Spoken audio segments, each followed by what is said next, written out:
Hey guys, welcome back to the channel. Today I'm going to be pouring some dinershiner jig heads. It's just a do-it mold. It's model DSJ-5-A, and I'm just going to be doing some 3/8 ounce 3/0 with some, what are these, 32 746. They're mustad hooks, and you can tell on my mold I have this sprayed with dropout spray, and I'll be honest with you, some molds you cannot even tell when you have the spray on. They just pour great, and some molds, if you spray it with the dropout spray, it really helps it. So it's kind of hit or miss. I guess it's on the based on the quality of the mold itself. Maybe they're just a little bit better, but I got some of these to pour. I'm gonna be doing like our value line, because I do 2 lines of these, like the premium line. This would be a premium. That's still a mustad hook, but that is powder painted, and then it's sealed, and then it has 3D eyes, and then it gets epoxy over top of that. So for this thing to chip or discolor is going to be extremely hard, and that's why I charge more for these, and I call them the premium ones, just because coating it with the epoxy on top is it's a long process. So if you're just looking for the cheaper ones, the only difference is they're still powder painted and baked, just like these, but they use flat eyes instead of 3D eyes, and they do not have the epoxy on top. So depending on what you're looking for, but just the powder paint baked on, like here's a stand-up jig. Get it up here close. These things work great. It's really hard to chip these too.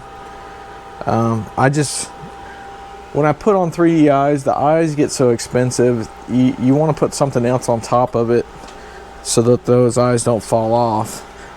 Typically eyes are either super glued on or epoxied on, but nobody epoxies over it. So let me find the wire keepers for this, and let me get this. It's just a Lee pot. Let me get it up to temp. It's still got a melt lead.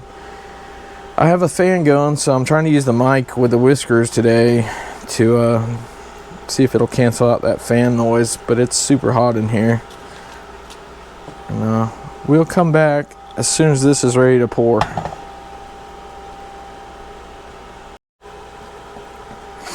So I got the wire keepers. I like to keep them in my little drawers that I keep them in, because they're just so small. You don't want these all over the place. So this is just the WB800 keepers, what you use with this mold. And we're probably going to pour probably about 20 of these 3/8 ones. So it's going to be a little slow because it only has 1 3/8 cavity.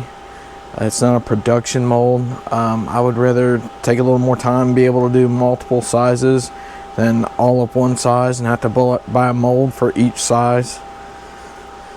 So we're still not up to temp on our lead here. Before I start pouring these, I will run lead through my mold empty several times, and I also take and I'll pour lead on top and bottom and just let it sit there so it heats the whole mold up uniformly. It just helps. Sometimes these molds, depending on what you're pouring, they're super picky about what heat you're pouring at. Depending on how cold it is, how cold your hooks are, sometimes I'll just take I just use a little torch, a little butane torch, and I'll heat up my hook while it's in the mold. And that helps sometimes, because sometimes the cavities, they don't want to pour all the way.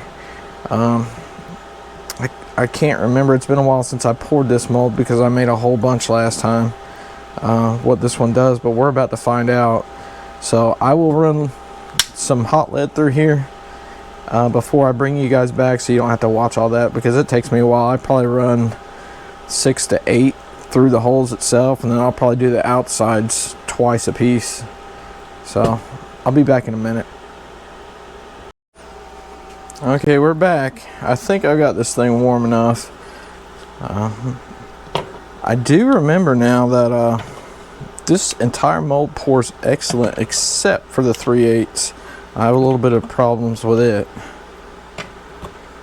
So I'm gonna run my lead a little bit hotter. So it will scorch the lead some, but it tends to pour better. And some of these little wire keepers can be a pain putting in. Some people will they'll install little magnets to hold the hooks or the keepers. Thing's hot. Whew.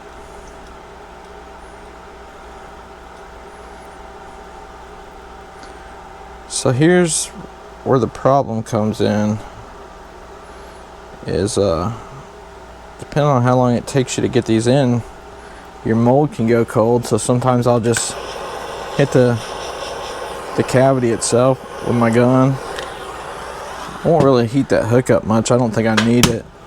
And you want to hear that thing pop when you close it. Now this is a Lee pot, so like every other one, it's gonna drip.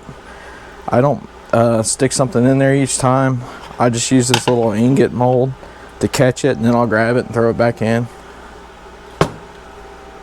So that, you want to pull it out by the sprue. You don't want to pull it out by the hook.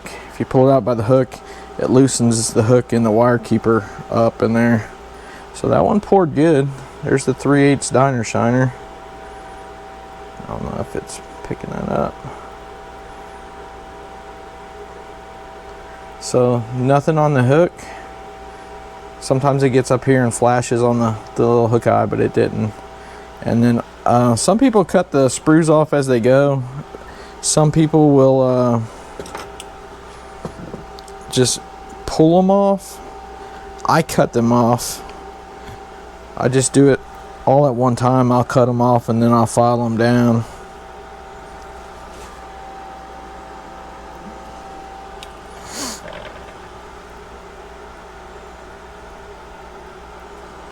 So I'd love to wear gloves to do this, but you just don't have the little dexterity you need to put these things in.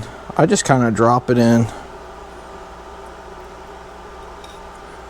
I will tell you, I prefer molds that don't have the wire keeper for pouring, but I prefer fishing with the ones that do have the wire keeper.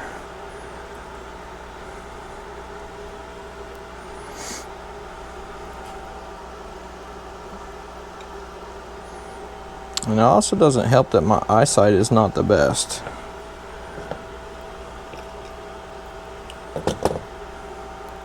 Or that my hand shakes all the time.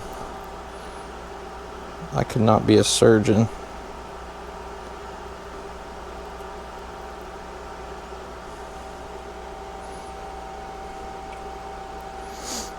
Sometimes I get a pick out if I'm having a lot of problems like this one. And I'll just use the pick to put it in place.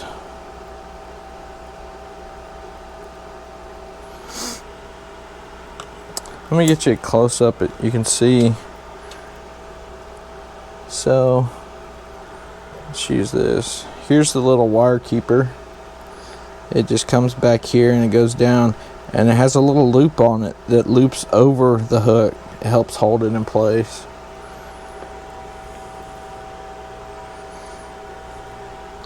So since we've had this one out for so long, I know that mold's gotten cold. And one of these I'll try to actually mess up on purpose, so I can show you how I get my molds back, my hooks back out when it doesn't do a full pour. I found a pretty easy way. So, not to bore you with this whole process because it takes me so long for these little wire keepers, I should have showed you on a different one, but this is what you get that most people do not show you on some of the molds. They're not all super easy to do, and it takes a while to figure out what temp you want your lead at. They say around 600 degrees is desired temp, but like I said, sometimes you have to run it hotter, and sometimes the pot doesn't have a gauge thermostat, I guess I'll say. It just has the twist knob with settings. So I'm assuming 600 is setting number 6. But I usually can't even talk today. I usually run mine somewhere around 7, sometimes 7.5, sometimes 6.5. It really just depends on the mold. So I'm gonna keep pouring these, and I'll just fast forward all this until I get to one that doesn't pour all the way, and I'll show you.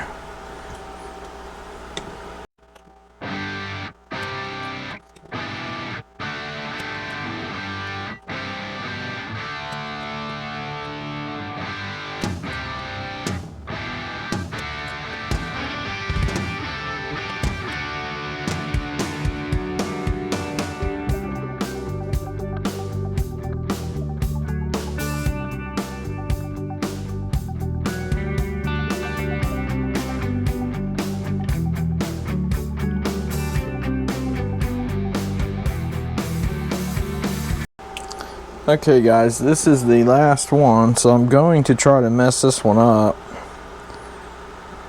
Because I'm going to mess it up, I'm not going to put the wire keeper in because I'm trying to do this on purpose, just to show you what I do with them. As you can see, once you start doing a few of these, you get into a groove. I could edit the first part out and make it look like amazing, but I'm not going to. I'll show you how it actually is. And I always purge this before I pour it, just because you don't want that, especially when these leak, it'll be a little cold piece hanging off. You don't want that to jam your mold. So I'm going to try to half pour this, or pour it cold.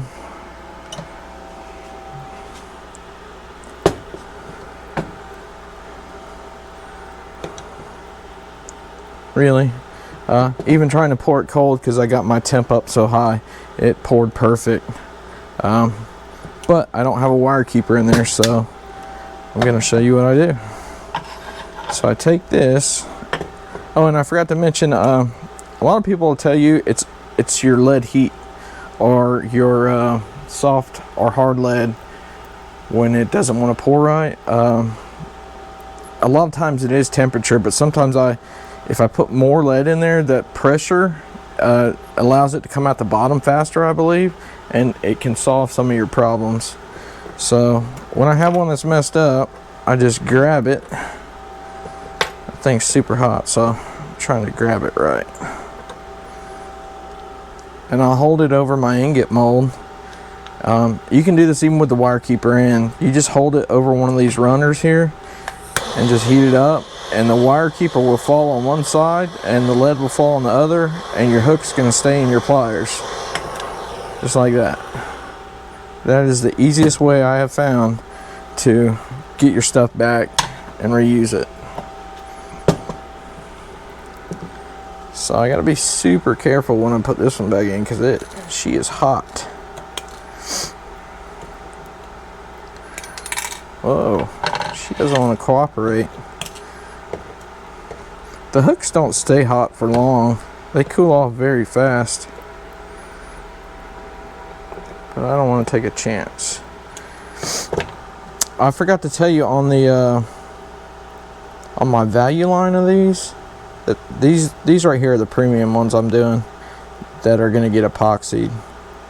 The value lines, I do use a different hook, and the hook's a little bit cheaper, but quality wise it's pretty good. It's a little bit lighter wire. It's the Eagle Claw, I can't remember what they call it, sickle. Oh, it's the Little Nasty, Eagle Claw Little Nasty, and that's the 500 BP if you want to try to pour some a little bit cheaper for yourself.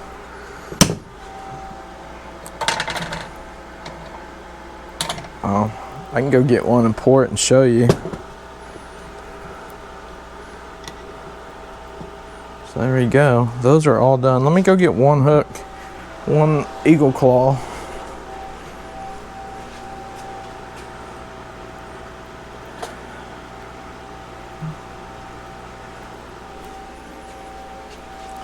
I have so many hooks, it takes me a little while to find them.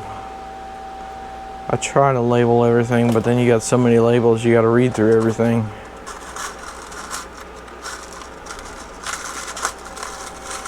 If I poured the same mold 3 times a week, I'd know where they are, but I don't. So here's the Little Nasty by Eagle Claw, and it's got that V bend on it, so it locks the fish in, so it's harder for them to get off. So I like these hooks. They fish great either way. The Mustad's just a little bit stronger.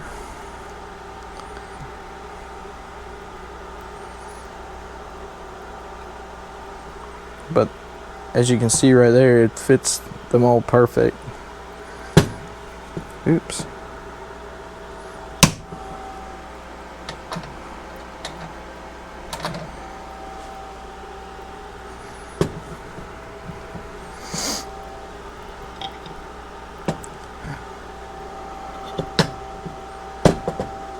So there is the Little Nasty. Show you right side up compared to the Mustad.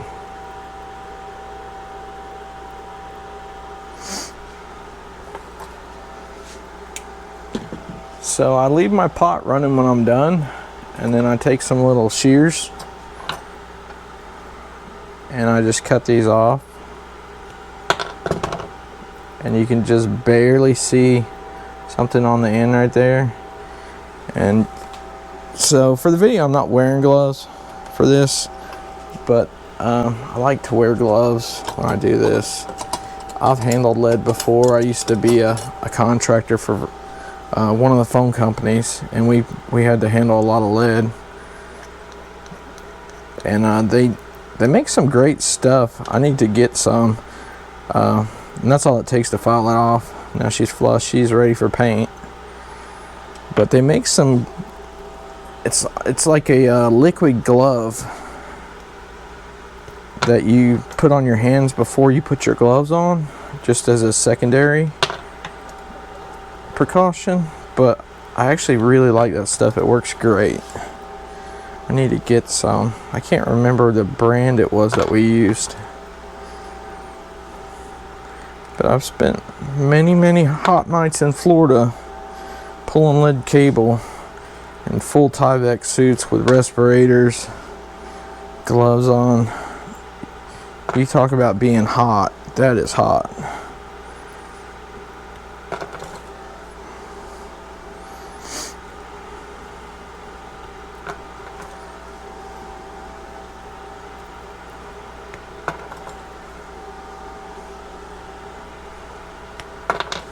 So I'll show you in a minute what I'm talking about by the lead burning when it gets really hot.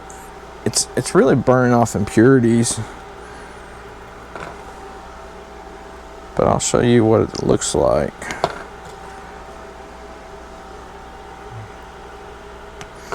Get all these little Hershey Kisses and I'll throw them in that little ingot mold, and then I'll actually pour more lead on top of it to make it all one piece.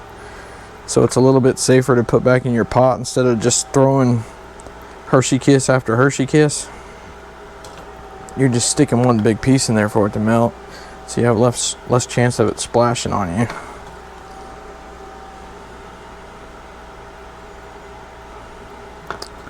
So there we go. That is 21 of those we just made.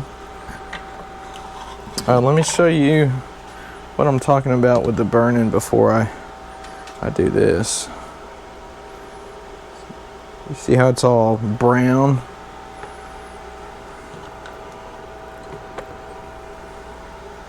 And what I do with that is I just scoop it out. I keep another little tray,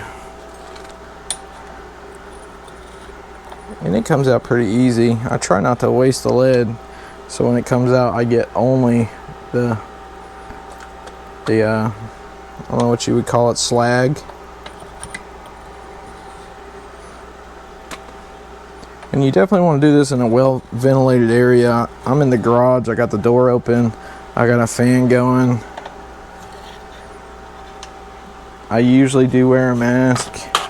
It's actually right behind the camera.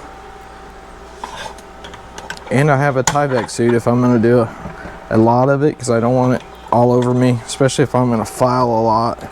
I don't want to take it inside the house and contaminate the house. So when I was a contractor, we had a guy, he was supposed to be changing his clothes at work in the locker room, and he was changing his clothes, but he was not changing his boots. And he was taking his boots home and, you know, walk inside the front door, take them off. Well, he had a little baby, and the baby was crawling over, and you know, babies want to put everything in their mouth. So the baby got a hold of his boots and actually got lead poisoning from it. The baby's fine after that, but had to go to the doctor, and then it was a whole big ordeal. So I've put the Hershey Kisses in. I've just poured some on top, and that way I don't have to put each one in one by one. Now I can just put it in as one piece.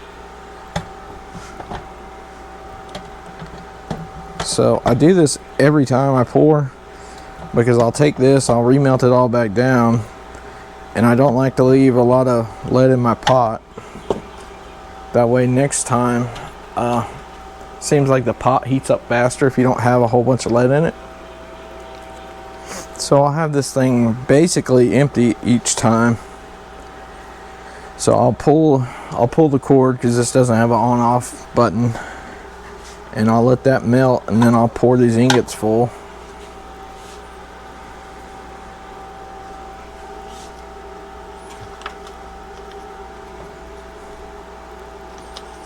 And it's all melted now.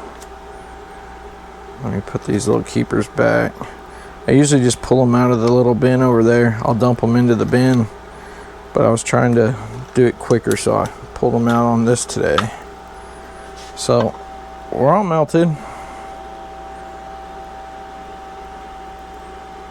and dealing with lead's pretty cool, the way it acts and the way it cools, and you can watch it cool.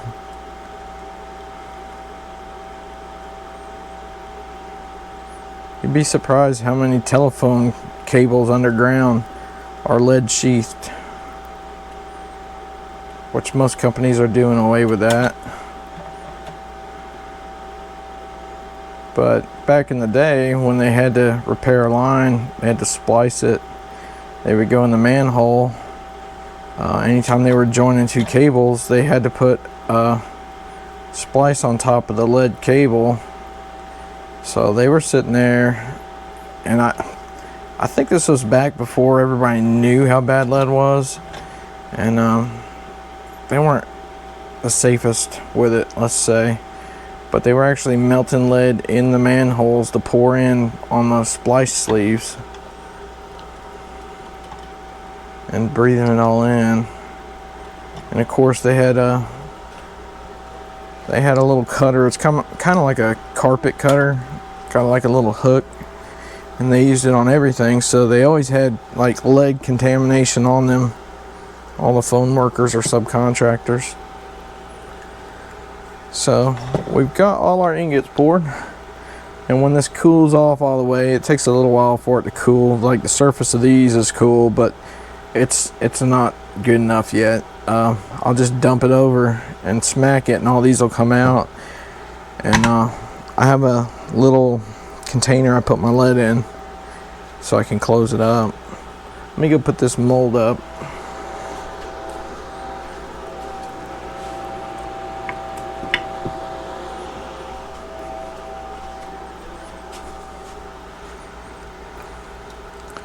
But yeah, that's it, guys.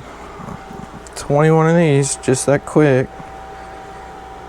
Now we still have to powder paint them, bake them, put eyes on them, and then like I said, these are the premium ones, so then I have to seal them, and then I put epoxy over top of that, and I actually put it on a rotating stand to cure the epoxy so it doesn't drip and make little drops come off of it, so it looks better for you fishing. Some of these I airbrush, and then I'll seal it, and then I'll put the epoxy on, because I think it looks a lot better. Some of them are Colorshifts. They do have a new powder paint out that's a Colorshift. I have not tried it yet. Like, I don't know if you can see in this lighting. So this is like a blue purple Colorshift on this Underspin. Let's see if I can get it to shift for you.